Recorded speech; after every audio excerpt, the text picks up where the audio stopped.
Hey everybody, it's Amy from Amy Bachman Sew and Quilt, and I'm sitting here working on my Brother Dream Machine, and I keep getting the dreaded error: check and rethread the thread. Well, it's a design that was poorly designed and designed by me, so I have to go and check the stitch length. It was just too dense and it's causing problems, but the thread keeps shredding. You can see the thread's missing.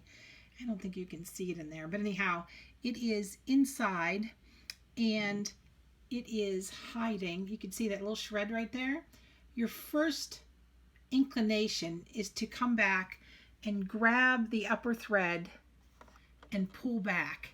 And that's where everything gets stuck. When you pull this and it gets in that little check spring that is actually your thread sensor, what I want you to do instead of tugging is just gently kind of just backtrack, like you're unthreading it backwards.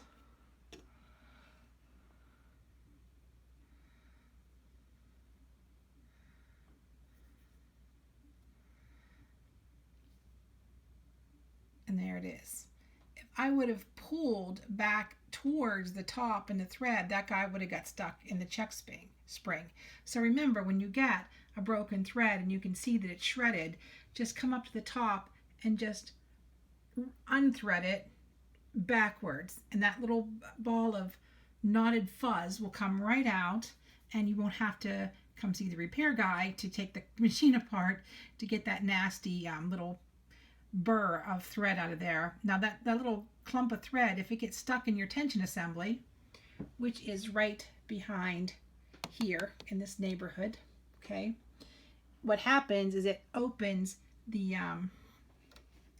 keeps the tension open. They're like two little discs, that like two little pie pans that go together. That little bit of thread opens them enough that you get really, really poor tension. So that little bit of thread can cause you a lot of grief. So the next time, thread it backwards and you'll get that lump of thread right out, that little nest, because the more you know, the more you sew.